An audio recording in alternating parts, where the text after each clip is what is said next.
Why does your mind keep replaying the same argument, the same mistake, the same imagined disaster long after the moment is past? Most people assume an anxious mind is simply wired wrong, a brain stuck on the wrong setting. But that's not quite right. Your anxious mind isn't malfunctioning, it's running an ancient prediction system that no longer matches the world you live in. By the end of this video, you'll understand exactly why your mind loops the way it does, and you'll have 10 specific tools used by people who lived through war, exile, and constant uncertainty that you can start applying today. If you enjoy our content and would like to see more from the Psychology Punk, then please give our videos a like, subscribe for notifications, and comment below. Thanks!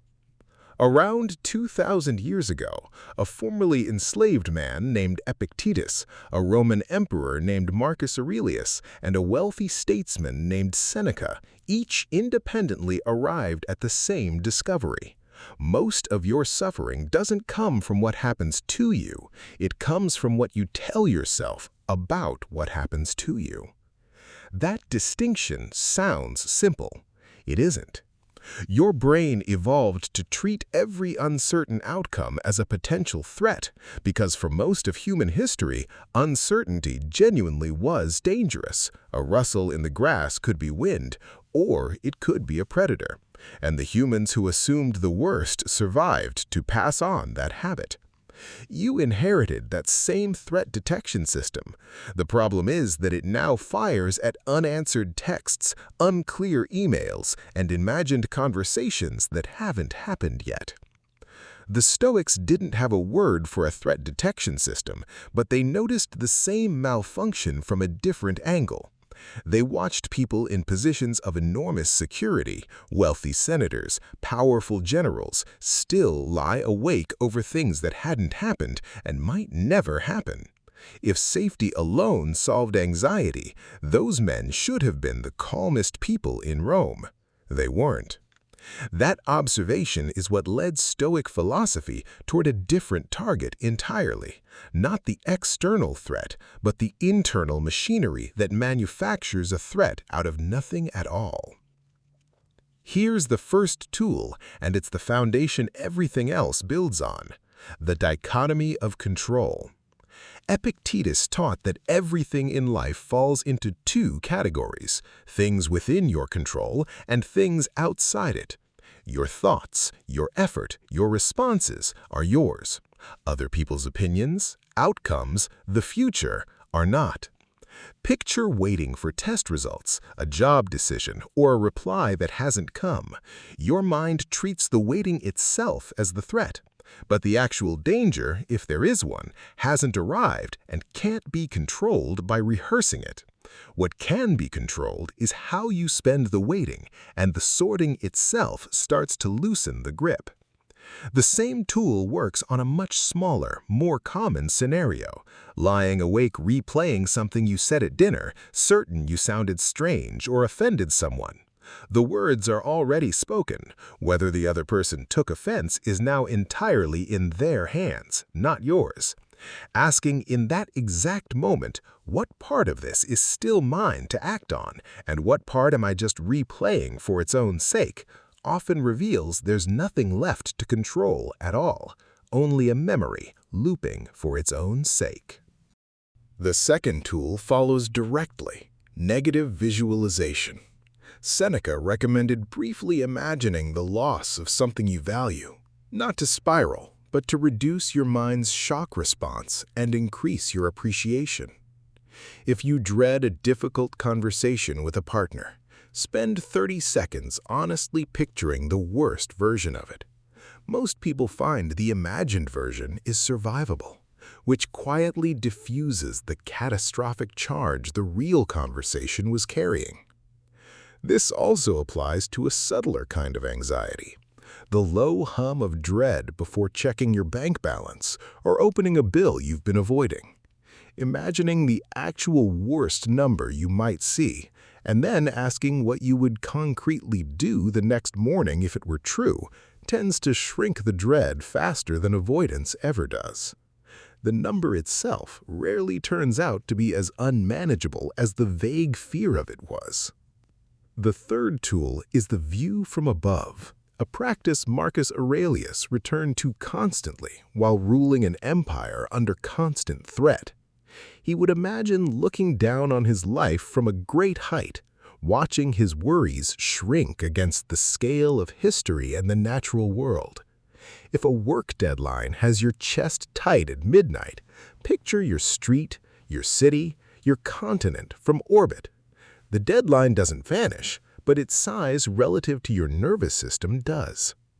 The same shift helps with social anxiety before a gathering you're dreading, a wedding, a work event, a reunion with people you haven't seen in years. Zooming out to the scale of the evening itself, a few hours among thousands you'll live, tends to loosen the grip that a single conversation or outfit or entrance can otherwise have over your entire nervous system for days beforehand. If you enjoy our content and would like to see more, then please give our videos a like, subscribe for notifications, and comment below. Thanks! The fourth tool addresses a very specific modern trap: the discipline of assent. The Stoics distinguished between an impression, the raw thought that pops into your head, and your assent, the choice to believe it. An anxious thought like, "Everyone at this meeting thinks I'm incompetent," is just an impression. You don't have to sign it. Marcus Aurelius wrote to himself, essentially, to strip events down to what actually happened before adding a story to them. Someone didn't reply to your message. That's the impression. They're angry at me is the assent, a separate step, and one you're allowed to withhold. This becomes especially useful with a racing heart in a doctor's waiting room. The impression is simply, "I am waiting for a result." The assent, "This is going to be bad news," is a story layered on top, built from nothing but the silence in the room. Practicing the pause between the two, even for a few seconds, is often enough to bring your breathing back under you. The fifth tool is Premeditatio Malorum, the premeditation of adversity, related to negative visualization but distinct in function. Rather than picturing loss, this is rehearsing obstacles in advance. Before a stressful event, a flight, a presentation, a family gathering with tension in it, the Stoics would mentally walk through what might go wrong and decide in advance how they'd respond. If you know a particular relative brings up a sore subject every holiday, deciding beforehand exactly what you'll say removes the anxiety of improvising under pressure in the moment itself. The same approach helps enormously with public speaking anxiety. Instead of hoping nothing goes wrong, you can decide in advance exactly how you'll handle losing your train of thought, a technical failure, or a difficult question from the audience. Once you've already answered the worst case in your head, walking into the room carries far less charge because there's no longer an unknown waiting to ambush you. The sixth tool is Seneca's approach to time, treating the present as the only thing you actually own.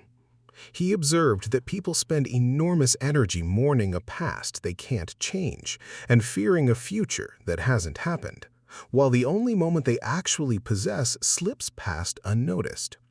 If your mind is running a loop about a mistake from 3 years ago, while also rehearsing a conversation that might happen next week, neither of those things is actually occurring right now.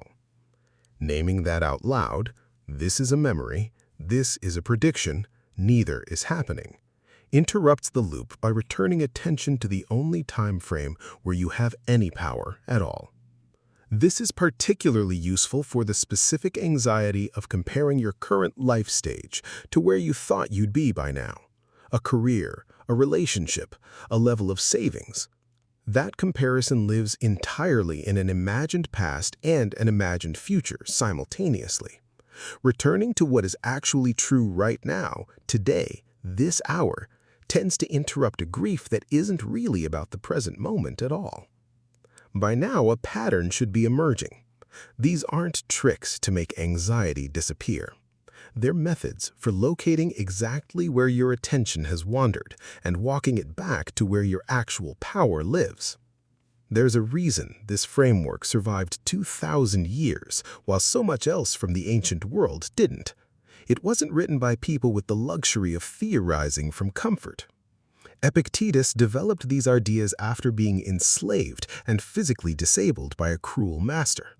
Seneca wrote much of his calmest work under the threat of execution by an unstable emperor. Marcus Aurelius wrote his private notes to himself during a plague and a war he never expected to survive. None of them were describing a life free of danger.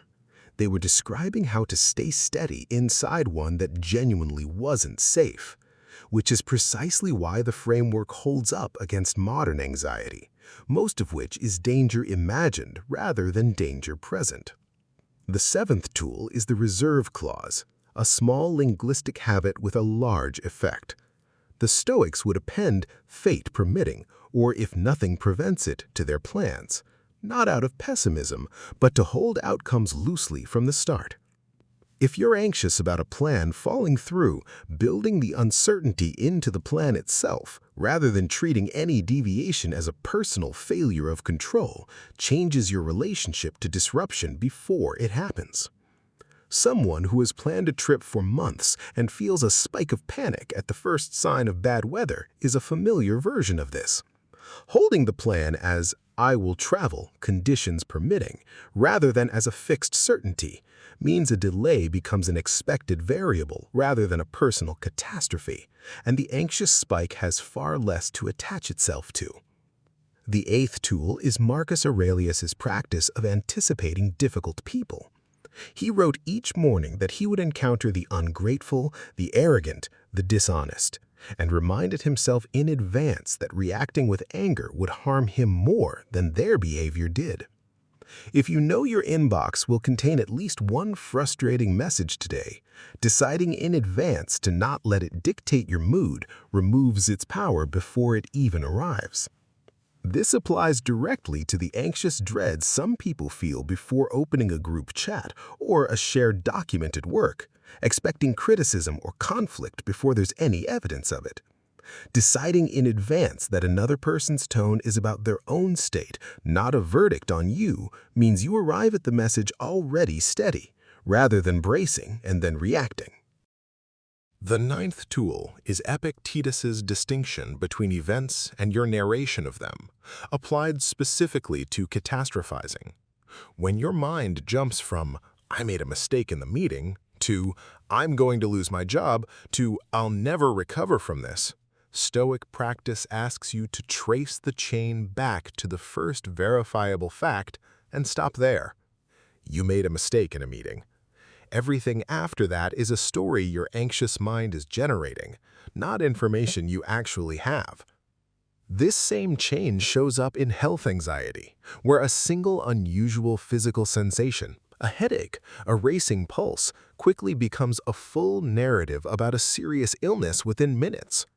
Tracing back to the first fact, "I have a headache right now," and refusing to add the next 10 unverified steps is often the difference between a passing sensation and a spiraling evening. The 10th and final tool is journaling as a tool of self-examination, which both Marcus Aurelius and Seneca practiced daily, not to record events, but to interrogate reactions. At the end of the day, asking what disturbed you, why it disturbed you, and whether the disturbance was proportionate to the actual event trains your mind over time to notice the gap between what happened and what you told yourself about it. Over weeks, this practice tends to surface a pattern most anxious people never consciously notice: the same 2 or 3 triggers reappearing under different disguises. An ambiguous message, an unclear deadline, a silence from someone whose opinion matters to you. Once the pattern is visible on paper, it becomes far easier to catch in the moment, rather than only recognizing it in hindsight. None of these tools require believing your anxiety needs correcting before it deserves attention. The Stoics weren't trying to eliminate emotion. They were trying to stop the mind from manufacturing suffering out of things that hadn't actually happened yet, or things that were never within its control to begin with. Your anxious mind isn't the enemy here. It's a smoke detector that's slightly too sensitive for the world it's currently living in. And these 10 tools are, in essence, 10 different ways of recalibrating it. Try just one of them this week. Notice a moment when your mind starts spiraling into a future that hasn't happened, and ask the dichotomy of control question. Is this actually mine to control right now? Or is my attention somewhere it has no power?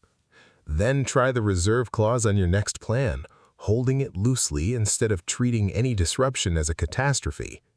Keep a short evening log for a few nights, just 2 lines, what disturbed you and whether it was proportionate. Over time, these small interruptions retrain the automatic leap from event to catastrophe that your mind currently makes without your permission. You don't need all 10 tools working at once to notice a difference. Most people who practice this find 1 or 2 naturally become their default. The dichotomy of control for daily friction, the reserve clause for anything involving other people's schedules, the evening log for tracking whether the pattern is actually improving. The point was never to become emotionless. Marcus Aurelius wasn't calm because nothing bothered him. He was calm because he'd spent years training himself to ask before reacting, which part of this is actually mine to carry, and which part am I adding on top of it myself? So, the next time your mind starts replaying the same argument, the same mistake, the same imagined disaster, ask yourself the question that started this video. Is this actually happening, or is it a prediction your mind is running on repeat? You now have 10 different ways to answer it. Again, if you've enjoyed this video and would like to see more from the Psychology Punk, then please give this video a like. Subscribe for notifications and comment below. Thanks for watching.